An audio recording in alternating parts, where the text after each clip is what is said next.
Okay, students, so let us start. But I think we are about to complete this topic, unit number 3 also.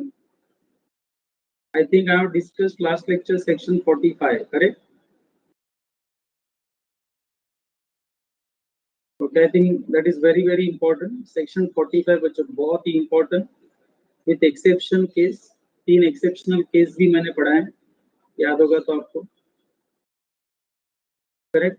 Going to be a very, very important point. Last के जो 3-4 sections हैं बच्चों, section 46, 47, 48, 49, बच्चों ये थोड़ा practically problem जब हम solve करते हैं ना डिसोल्यूशन का, आप सब लोगों ने डिसोल्यूशन ऑफ फॉर्म का प्रॉब्लम सॉल्व किया है, करेक्ट, राइट? तो बच्चों उसको लेकर, उसके मेथड को लेकर बच्चों यहाँ ज्यादा दिया है। जैसे अभी मैं याद दिलाऊंगा, देखो आपको सेक्शन 48 में कि हम कैसे अकाउंट को सेटल करते हैं। एनीवे, तो अगर सब लोग ज्वाइन हो गए हैं तो स्क्रीन पर can you see section 46 now, जहां से हमें स्टार्ट करना है। सेक्शन 46 नजर आ रहा है बच्चों? स्क्रीन दिख रही है सबको? ओके, हाँ तो बच्चों एकदम सिंपल सा कॉन्सेप्ट है, तो ध्यान से सुनना जरा। एकदम सिंपल सा कॉन्सेप्ट है बच्चों। मान लो कि 4 पार्टनर्स की जो फर्म है, मान लो A1 क्लासेस, ये जो पार्टनरशिप फर्म है बच्चों, ये सभी पार्टनर्स ने, एग्जांपल समझो बच्चों, एग्जांपल ऐसा मान के चलो कि 1 नवंबर को फर्म डिसॉल्व हो गया, ऐसा डिक्लेयर हो गया कि फर्म डिसॉल्व, बरोबर है?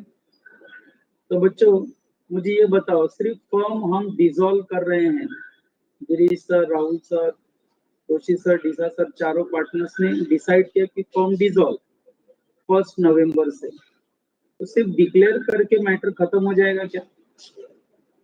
हेलो, सिर्फ डिक्लेयर हो गया कि हमारी फर्म डिसॉल्व हो गई, तो क्या सब अपने अपने घर बैठ जाएंगे क्या? आपको लगता नहीं फर्म डिसॉल्व होने के बाद उसके आगे की भी फॉर्मेलिटी होगी? हेलो, सिर्फ 1 नवंबर को, एग्जाम्पल 1 नवंबर को फर्म डिसॉल्व हो गई, ऐसा डिक्लेयर करके चलेगा क्या सिर्फ? तो बच्चों मान लो कि फर्म डिक्लेयर हो गई कि डिसॉल्व हो गया, ये लोग ने डिक्लेयर कर दिया कि डिसॉल्व हो गया। उसके बाद बच्चों डिसॉल्व होने के बाद बच्चों डिसॉल्यूशन का प्रोसेस भी तो शुरू हो जाना चाहिए। नॉर्मली डिसॉल्यूशन के प्रोसेस में क्या होता है, पार्टनरशिप फर्म के जितने भी एसेट्स प्रॉपर्टी है उनको सेल करने को चालू करने का, याद आया बच्चों? उनको सेल करने को शुरू कर देने का, एंड सेल करके क्या करने का, पहले डिसॉल्यूशन डिक्लेयर होने के बाद बच्चों फिर क्या होता है, फर्म के सारे एसेट्स बेचे जाते हैं, बेचकर फिर क्या पे किया जाता है पहले, या क्या पे किया जाता है? लाइबिलिटी पे की जाती है, बरोबर है? एंड बच्चों फर्म की एसेट्स बेचकर लाइबिलिटीज पे ऑफ होने के बाद अगर कुछ सरप्लस बचेगा तो क्या होगा? अगर कुछ बैलेंस सरप्लस बच गया तो क्या होगा उसका? अनाथ आश्रम में दे देंगे क्या? जो भी सरप्लस बचेगा उसका क्या होगा? After paying the liabilities of the firm. मैं एकदम ही प्रैक्टिकल क्वेश्चन आपसे पूछ रहा हूँ बच्चों। तो बच्चों वो सारा जो सरप्लस बचेगा वो आपको ऐसा नहीं लगता सभी पार्टनर्स में या उनके लीगल रिप्रेजेंटेटिव्स में, अगर किसी की डेथ हो गई है तो लीगल रिप्रेजेंटेटिव्स में बच्चों डिवाइड हो जाएगा? तो बच्चों सिर्फ फर्म को डिसॉल्व डिक्लेयर ऐसा करके नहीं चलेगा।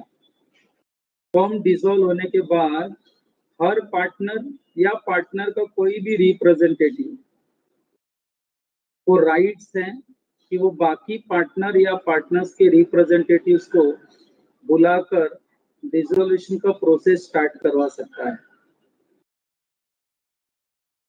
पार्टनरशिप फर्म के जितने भी एसेट्स हैं उसको सेल करके पार्टनरशिप फर्म की जो भी लाइबिलिटीज है उसको पे किया जाएगा, एंड पे करने के बाद जो बैलेंस बचेगा सरप्लस, वो सभी पार्टनर्स में डिवाइड हो जाएगा in their respective profit sharing ratio या as per the agreement whatever.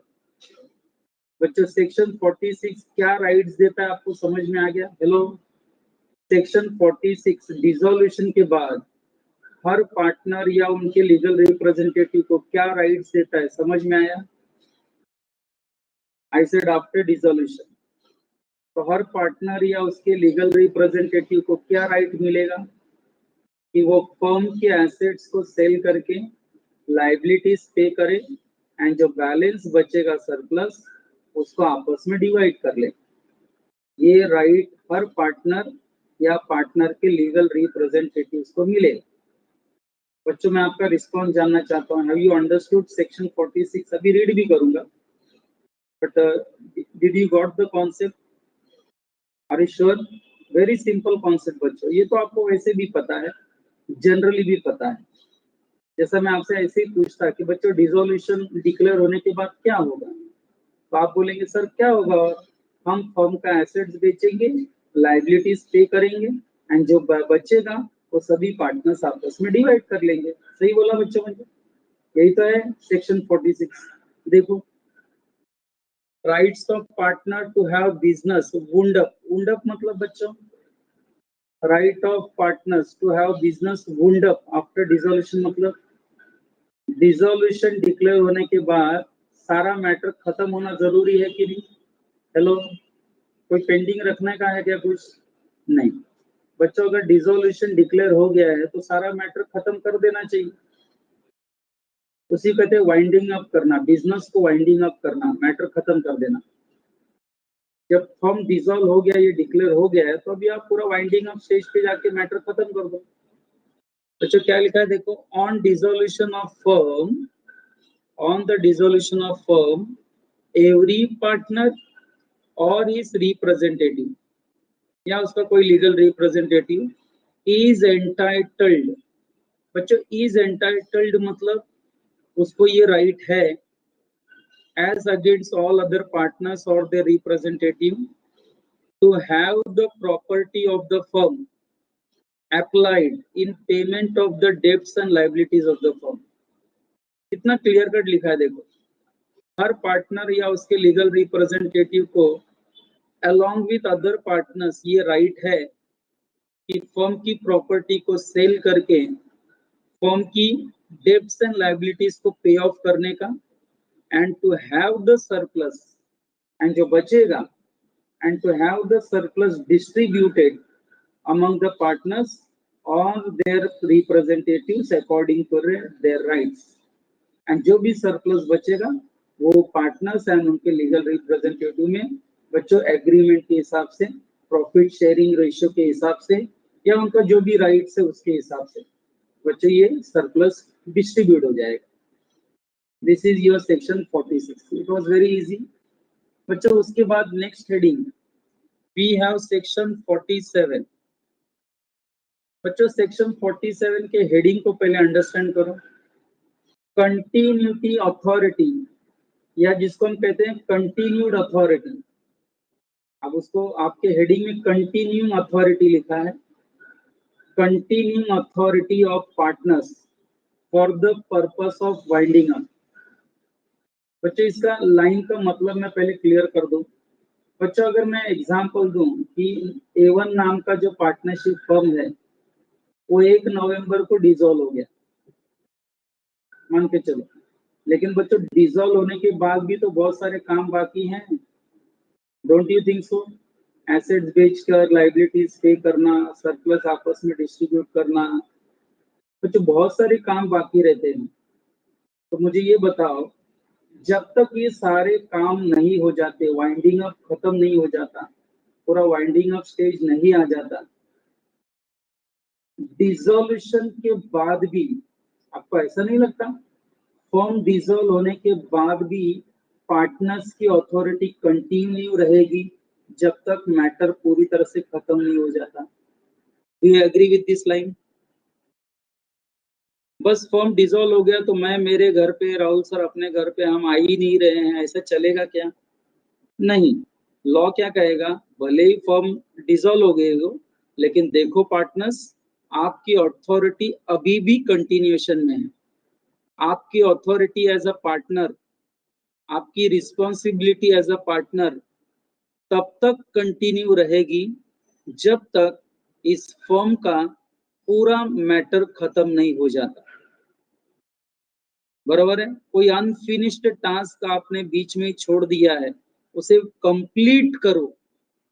उसे कंप्लीट करके फिर फर्म में से आपका जो भी हक है वो खत्म हो जाएगा। यानी बच्चों बीच में हम छोड़ के नहीं जा सकते।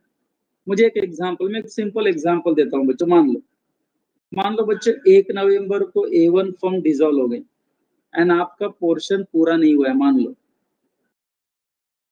एंड A1 फर्म 1 तारीख को डिसॉल्व हो गई, तो मैं जाकर घर पे बैठ जाऊं क्या कि जाने दो A1 फर्म डिसॉल्व हो गई 1 तारीख को, अब मैं क्यों लेक्चर लूं? बच्चों ऐसा चलेगा? मान लो आपका एक टॉपिक मेरा बाकी है, तो आपको ऐसा नहीं लगता कि आपका एक टॉपिक कंप्लीट करने का मेरा अभी भी जिम्मेदारी है, भले ही A1 डिसॉल्व हो गया? Don't you think so? Hello बच्चों, भले ही फॉर्म डिसॉल्व हो गया A1, लेकिन आपको ऐसा नहीं लगता गिरीश सर की अभी भी अथॉरिटी है कि वो हमारा एक टॉपिक पूरा करे? देखो ये एग्जाम्पल से आपको समझ में आ जाएगा मैं क्या बोलना चाह रहा हूँ। आपको सही में समझा बच्चों एग्जाम्पल मेरा, मैं क्या बोलने का ट्राई कर रहा हूँ? हरीश्वर, तो बच्चों जब तक डिसॉल्यूशन के बाद पार्टनरशिप फर्म का वाइंडिंग अप स्टेज नहीं आ जाता, पूरा एंड मैटर नहीं आ जाता, तब तक सारे पार्टनर्स की अथॉरिटी कंटिन्यू मानी जाएगी। जितने भी अनफिनिश्ड टास्क हैं उसे पूरा करने की जिम्मेदारी अभी भी पार्टनर्स पर होगी। हाँ, एक बार ये सब खत्म हो गया उसके बाद उनकी अथॉरिटी भी खत्म ऐसी मानी जाएगी, लेकिन वाइंडिंग अप स्टेज तक हर पार्टनर्स की अथॉरिटी कंटिन्यू मानी जाएगी। Getting that?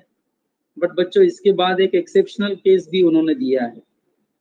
मुझे ये बताओ, कोई पार्टनर इंसॉल्वेंट हो गया हो, क्या उसको उसकी अथॉरिटी कंटिन्यू रहेगी? चलो come on give the answer. अगर कोई पार्टनर इंसॉल्वेंट हो गया हो तो क्या उसकी अथॉरिटी कंटिन्यू रहेगी? नहीं ना? बोलो। ओके सो नहीं, आपने नहीं बोला, लेकिन फिर हम पढ़ते हैं अभी वापस। बात सही है नहीं है? अब बच्चों सेक्शन 47 में क्या लिखा है, लेट अस अंडरस्टैंड। मैंने पहले मेरे एंगल से एक्सप्लेन किया बच्चों कि सेक्शन 47 क्या कहना चाहता है। देखो क्या लिखा है, after the dissolution of firm the authority of each partner, बच्चों हर पार्टनर, ऐसा नहीं कि only active partner, no, after the dissolution of the firm the authority of each partner to bind the firm and other mutual rights and obligations of partner continue, clear cut लिखा है बच्चों, continue रहेगा। भले dissolution हुआ हो लेकिन continue रहेगा। तब तक रहेगा जब तक इस फर्म का वाइंडिंग पूरी तरह से नहीं हो जाता।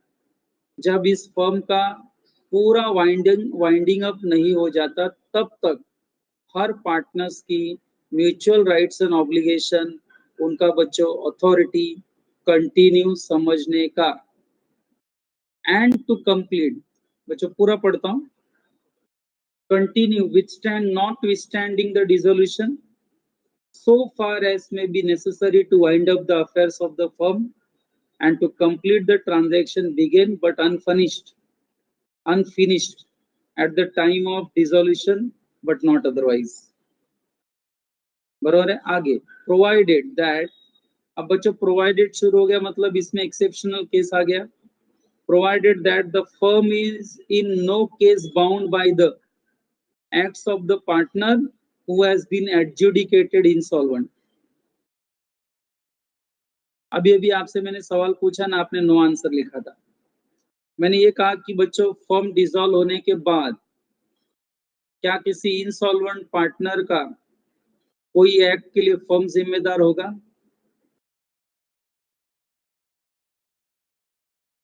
बच्चों किसी इंसॉल्वेंट पार्टनर के किसी भी एक्ट के लिए क्या फर्म जिम्मेदार होगा? पहले ये आंसर दो।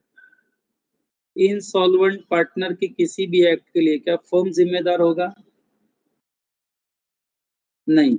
अब रिवर्स सुनो, फर्म के किसी एक्ट के लिए क्या इंसॉल्वेंट पार्टनर जिम्मेदार होगा?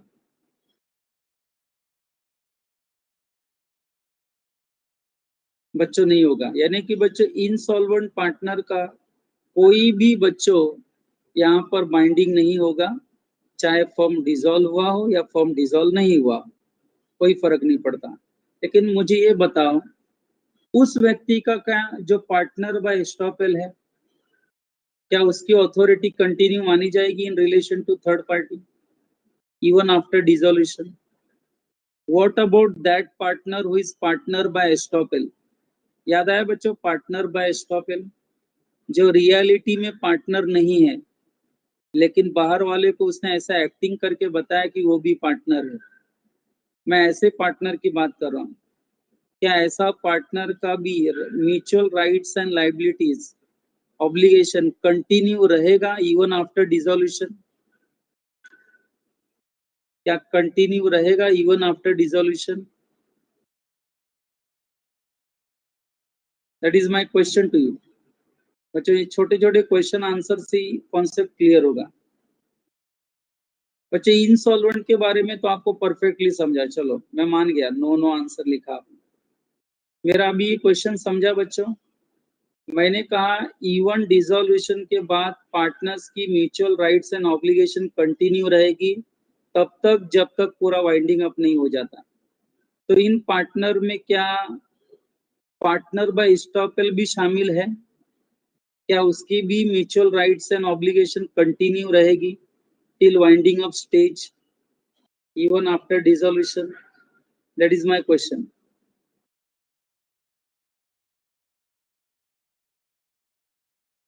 नहीं बच्चों, नो आंसर। चलो लेट अस सी, मैं पढ़ता हूँ फिर आप आंसर देना। बच्चों सेकंड पैराग्राफ देखो सेक्शन 47 का। Provided that the firm is in no case, clear cut लिखा है, provided that the firm is in no case bound by the acts of the partner who has been adjudicated insolvent. Clear cut लिखा है कि firm ऐसे partner के लिए binding नहीं है, बाउंड नहीं है जो पार्टनर इंसॉल्वेंट डिक्लेयर हुआ हो।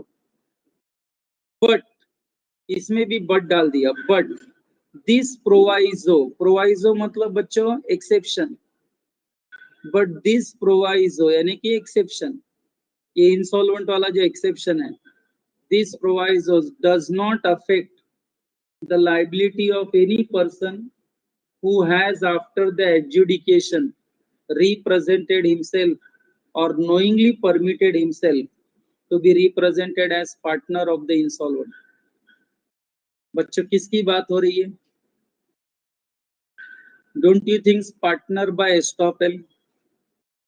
तो बच्चों होल्डिंग आउट पार्टनर यानी कि बच्चों मुझे एकदम सिंपल सा आंसर दो, पार्टनर बाय एस्टॉपेल की लाइबिलिटी कंटिन्यू या not continue like insolvent partner after reading this material?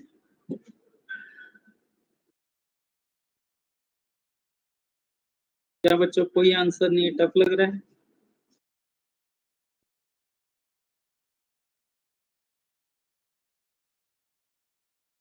Hello बच्चों मुझे ये बताओ, सेक्शन 47 समझा सबको? पहले फर्स्ट पैराग्राफ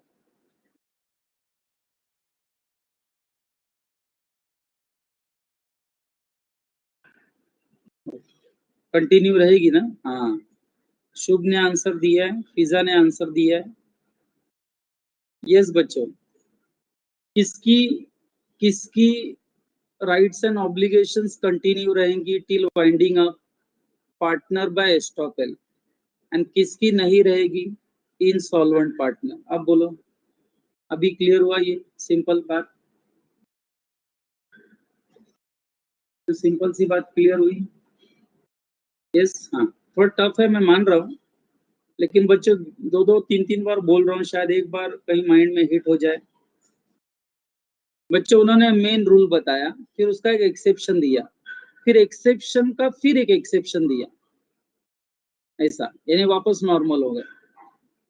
तो सेक्शन 47 में बच्चों याद रखो, भले ही फर्म डिसॉल्व हो जाए, भले ही फर्म डिसॉल्व हो जाए या डिक्लेयर्ड हो जाए कि डिसॉल्यूशन होने जा रहा है, उसके बाद भी बच्चों पार्टनर्स की अथॉरिटी कंटिन्यू मानी जाएगी तब तक जब तक पूरा वाइंडिंग अप नहीं हो जाता।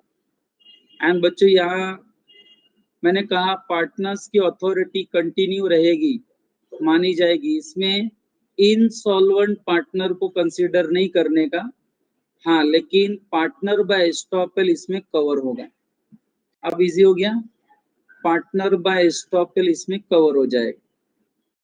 उसकी भी बच्चों राइट्स एंड ऑब्लिगेशंस कंटिन्यू मानी जाएगी till the affairs of the firm are finally wind up, जिसको हम कहते हैं, जब तक पूरा affairs of the firm complete नहीं हो जाता या सारे अनफिनिश टास्क कंप्लीट नहीं कर लिए जाते, तब तक हर पार्टनर्स की लाइबिलिटी बच्चों, ऑब्लिगेशन, राइट्स कंटिन्यू मानी जाएगी। इसमें एक्सेप्शन केवल इंसॉल्वेंट पार्टनर है। जो पार्टनर इंसॉल्वेंट है केवल उसी को बच्चों यहाँ पर कंसीडर नहीं किया जाएगा, बाकी हर पार्टनर को यहाँ पर बच्चों लाइबल माना जाएगा। ओके, उनकी अथॉरिटी कंटिन्यू मानी जाएगी। चलो नेक्स्ट बच्चों, सेक्शन 48। बच्चों आप सबको पता है डिसोल्यूशन ऑफ फर्म में आप क्या करते हो? सबसे पहले क्या पढ़ाई के करते लिए हो? मेहनत तो सब करते हैं, लेकिन स्मार्ट स्टडी कौन करता है? प्री एग्जाम ऐप के साथ बनाइए अपनी तैयारी super smart.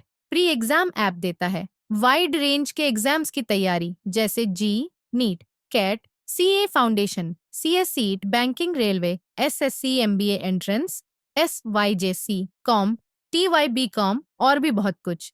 Chapter wise tests and mock tests, detailed performance analysis, और अब तैयारी होगी एकदम परफेक्ट। कहीं भी कभी भी पढ़ाई करें, और एक विशाल क्वेश्चन बैंक आपकी तैयारी को बनाए आसान। इंस्टेंट इवैल्यूएशन से तुरंत जानिए अपनी परफॉर्मेंस और पाएं पर्सनलाइज्ड फीडबैक। तो अब देरी किस बात की? प्री एग्जाम ऐप डाउनलोड करें और अपने नाम से रजिस्टर्ड करें, और एक विशाल क्वेश्चन बैंक बिल्कुल फ्री, और अपनी सफलता की कहानी लिखें। लिंक डिस्क्रिप्शन में है। प्री एग्जाम ऐप स्मार्ट तैयारी का सबसे साथी। पहले क्या करते हो? रियलाइजेशन अकाउंट बनाकर पहले क्या करते हो बोलो? चलो डिसोल्यूशन ऑफ फर्म याद करो, सॉल्व कैसे करते थे? सबसे पहले रियलाइजेशन अकाउंट बनाकर बच्चों सारे एसेट्स लाइबिलिटीज ट्रांसफर करके बेचने को चालू करके लाइबिलिटीज पे ऑफ करते कि नहीं हम लोग? सबसे पहले एसेट्स बेचेंगे, एंड बच्चों एसेट्स बेचकर पहले कौन सी लाइबिलिटी पे करेंगे? कौन सी लाइबिलिटी पे करेंगे? थर्ड पार्टी लाइबिलिटी पे करेंगे, याद आया? पहले थर्ड पार्टी लाइबिलिटी पे करेंगे, फिर बचा तो बच्चों पार्टनर का कोई लोन वगैरह लिया है वो पे करेंगे, फिर कुछ बचा तो पार्टनर्स की कैपिटल पे की जाएगी, फिर कुछ सरप्लस बचा तो वो आपस में पार्टनर्स डिवाइड कर लेंगे in their profit sharing ratio या एग्रीड रेशियो। आपको नहीं लगता आपने डिसोल्यूशन ऑफ फर्म का प्रॉब्लम सॉल्व किया है? मेथड याद है बच्चों? स्कीम याद है सबको? हेलो, फर्म का डिसोल्यूशन का सॉल्विंग किया है कि नहीं सबने? डिसोल्यूशन ऑफ फर्म सॉल्व किया है कि नहीं सबने? बस वही है बच्चों, सेक्शन 48 वही है।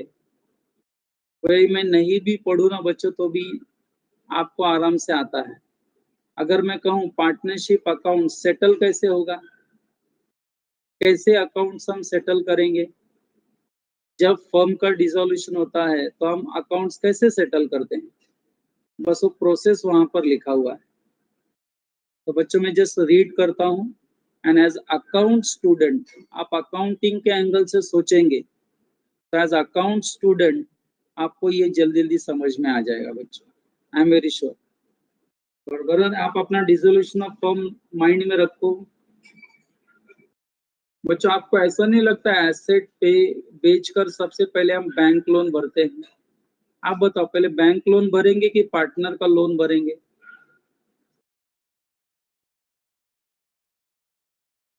पहले बैंक का लोन भरेंगे, मालूम है ना सबको, फिर पार्टनर का लोन भरेंगे, फिर पार्टनर की कैपिटल पे की जाएगी, फिर जो बचेगा वो आपस में डिवाइड किया जाएगा। मेथड सबको मालूम है, मैं कुछ नया तो सिखा नहीं रहा हूँ आपको बच्चों।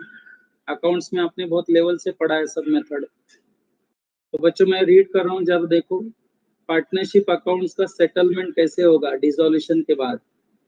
बच्चे जब फर्म डिसॉल्व हो जाती है तो उसके बाद पार्टनरशिप फर्म का बुक्स ऑफ अकाउंट्स कैसे सेटल होगा।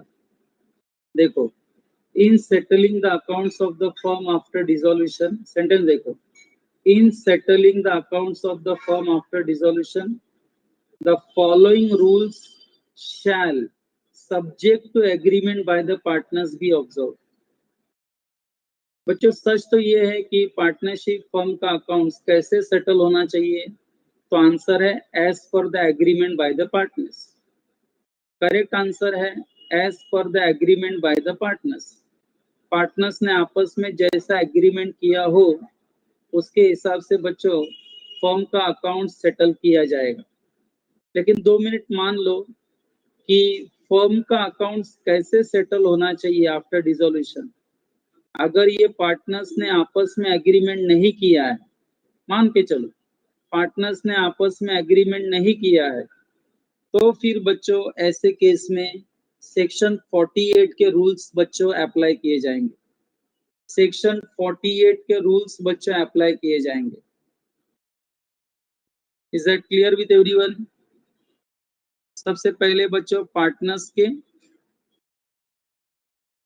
सॉरी सेक्शन 48 के रूल्स अप्लाई किए जाएंगे। अगर पार्टनर्स लोगों ने एग्रीमेंट करके how to settle the accounts of the firm decide नहीं किया है, बच्चों एज पर एग्रीमेंट नहीं हो रहा है, तो सेक्शन 48 के रूल्स आप अप्लाई करो। चलो रूल नंबर 1 पढ़ता हूं, लॉसेस। बच्चों सबसे पहले जो भी लॉस है,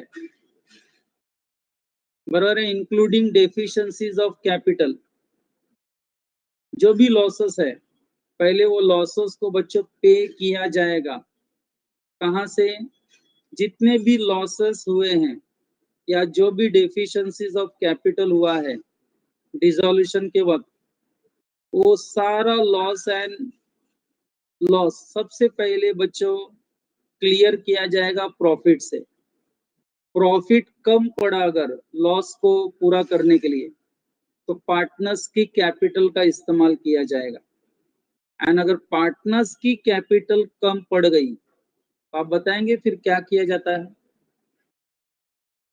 बच्चों जो भी लॉसेस फर्म को हुए हैं वो कैसे कैसे सेटल किया जाता है, तो फर्म के अर्न किए हुए प्रॉफिट से, बराबर है।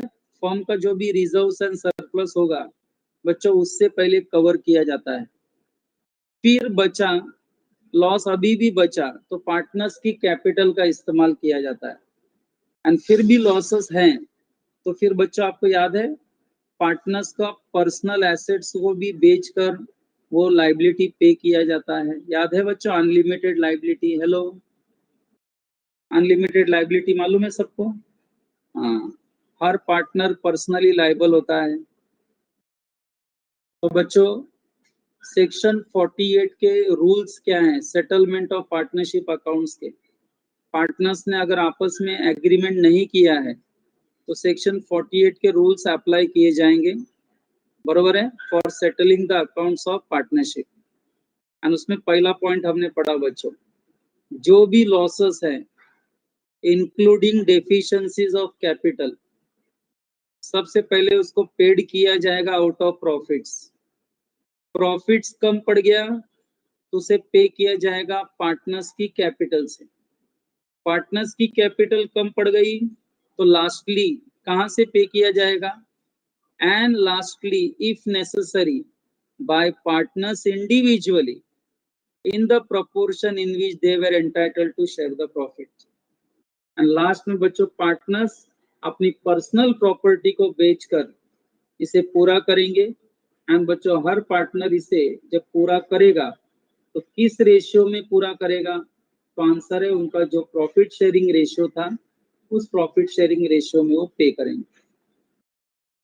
तो बच्चों सेक्शन 48 का रूल्स हम पढ़ रहे हैं, सेटलमेंट ऑफ पार्टनरशिप अकाउंट। दूसरा बच्चों याद करो, डिसोल्यूशन में आप क्या करते थे? सबसे पहले फर्म का एसेट्स बेचकर कैश निकाला जाता था एंड कैश से पहले हम थर्ड पार्टी की लायबिलिटी पे करते थे, फिर हम पार्टनर्स का लोन एंड कैपिटल पे करते थे, फिर बचा तो वो पैसा आपस में डिवाइड कर लेते थे। बस वही है बच्चों rule number 2। The assets of the firm, the assets of the firm including some contributed by partners to make up the deficiencies of capital must be applied in the following manner and order।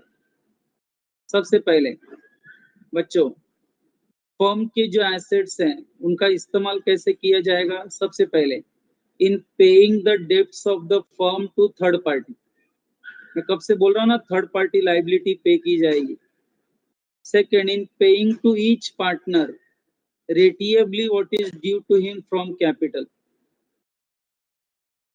यानी कि एक तरह से partners loan.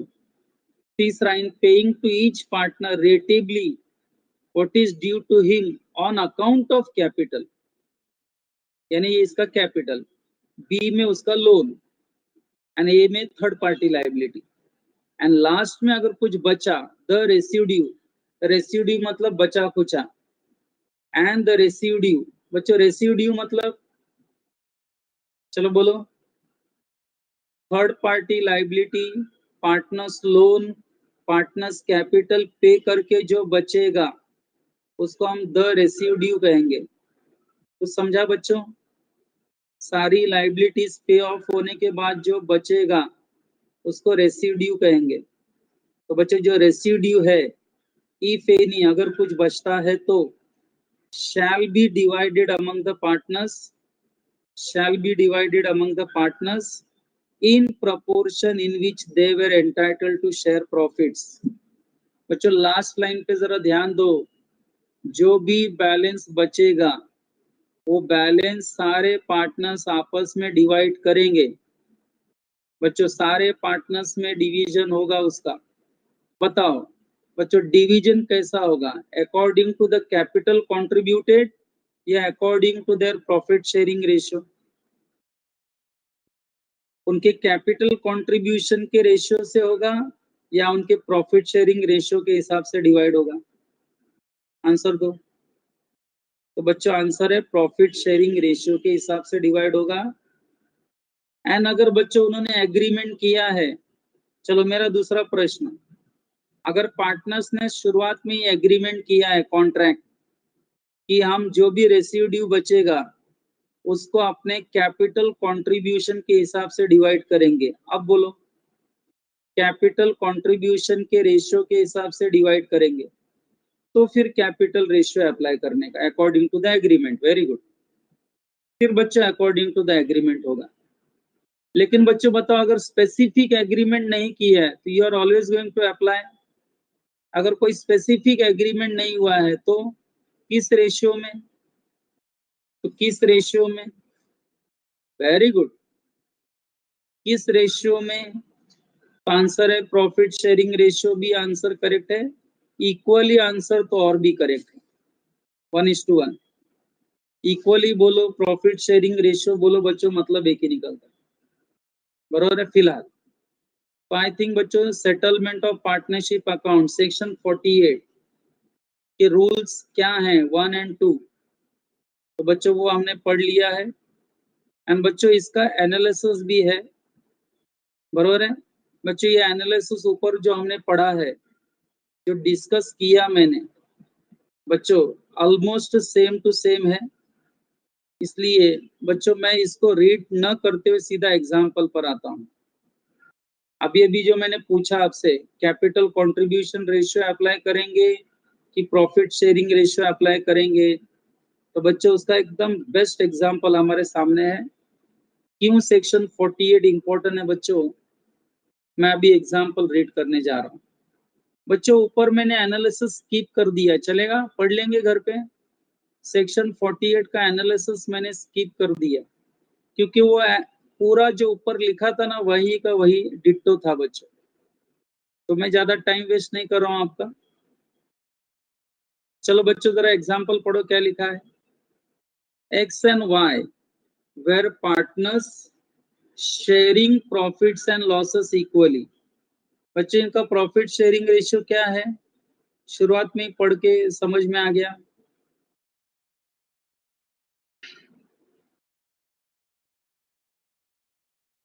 One is to one equal ना, 50-50।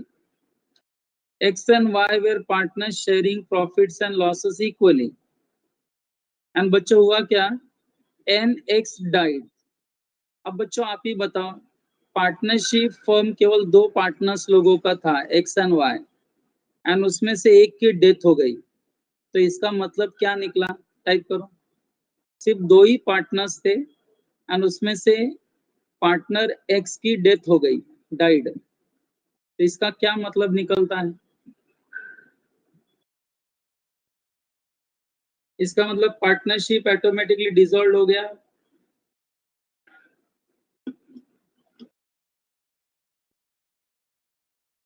Partnership firm automatically dissolve हो गया कि नहीं। तो बच्चों जब फर्म डिसॉल्व हो गया तो सारा सेटलमेंट होना चाहिए कि नहीं अकाउंट्स का। बच्चों सारा अकाउंट्स का सेटलमेंट होना चाहिए कि नहीं। यस। तो देखो मैं क्या पढ़ रहा हूँ आगे, स्टोरी कैसा दिया उन्होंने। An X died on taking partnership accounts. बच्चों पार्टनरशिप अकाउंट्स को देखते हुए इट ट्रांसपायर्ड दैट, ये पता चला, अकाउंट्स को जब हम चेक करने लगे तो हमें ये पता चला कि ही कॉन्ट्रीब्यूटेड, ही मतलब यहाँ कौन, ही कॉन्ट्रीब्यूटेड ₹6,60,000। मतलब यहाँ किसकी बात हो रही है, पार्टनर एक्स की जिसकी डेथ हो गई। He contributed ₹6,60,000 to the capital of the firm. And बच्चों दूसरा पार्टनर था ना वाई, टाइप करो उसने केवल कितना कंट्रीब्यूशन किया था कैपिटल का, ओनली 40,000। यानी सबसे ज्यादा किसने कंट्रीब्यूशन किया था, एक्स ने, बरोबर है। अब आगे देखो, द एसेट्स अमाउंटेड टू। बच्चों पूरे फर्म में एसेट्स कितने अमाउंट के थे, कितने थे, ओनली 2 lakhs। एंड आप बताएंगे देना कितना था, एंड हमें उसके अगेंस्ट बच्चों लाइबिलिटी कितनी पे करनी है, 6,60,000 प्लस 40, 7 lakhs है कि नहीं। हेलो, पार्टनर्स का कैपिटल भी तो देना है बच्चों। एकदम एकदम अकाउंटिंग में सोचो, फर्म की एसेट्स कितनी है, चलो टाइप करो वापस। फर्म के पास एसेट्स कितनी वैल्यू की है,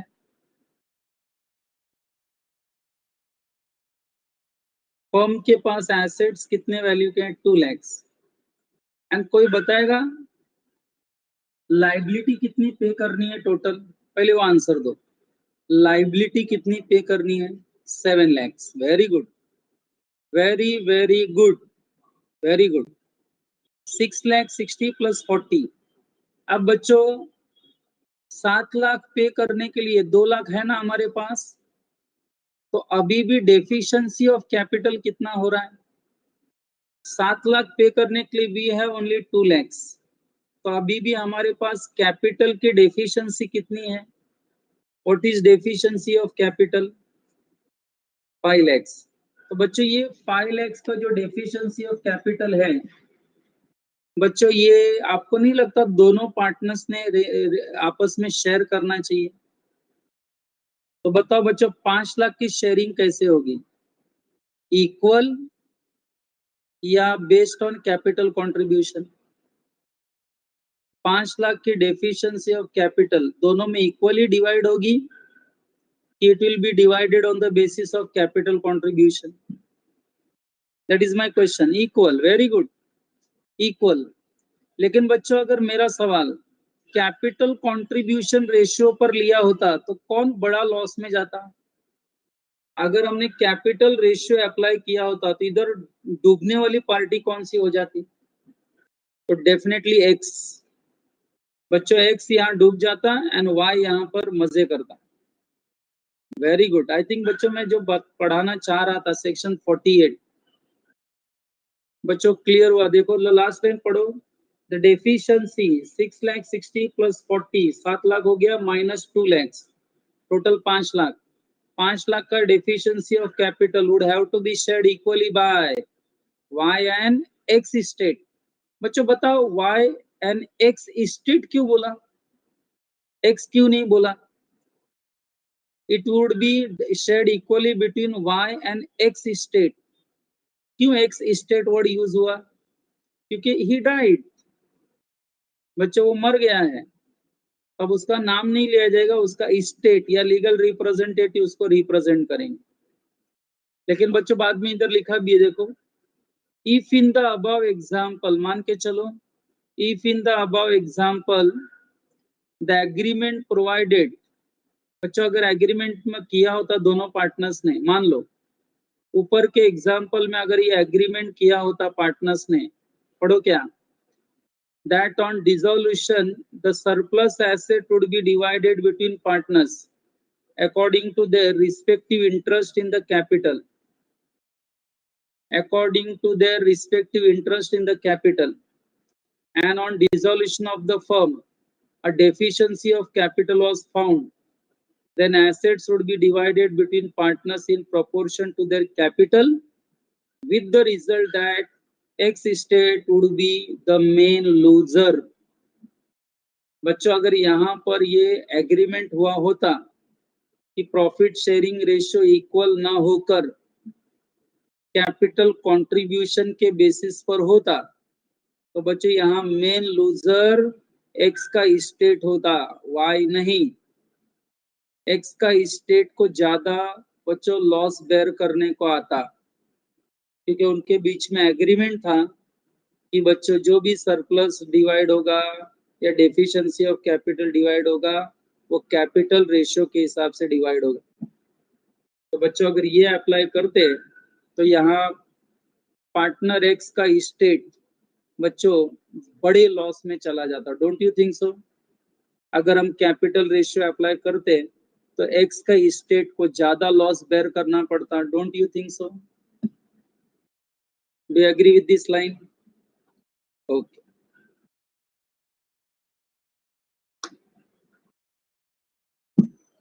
हाँ बच्चा अभी यूनिट नंबर 3 को खत्म करने के लिए बच्चों वी हैव लास्ट सेक्शन 49। बच्चों इसको मैं एक एग्जांपल देकर 2 मिनट में खत्म कर रहा हूँ। बच्चों मुझे बताओ A1 के पार्टनरशिप में, मैं बार बार मेरा नाम ले रहा हूँ, I hope you don't mind,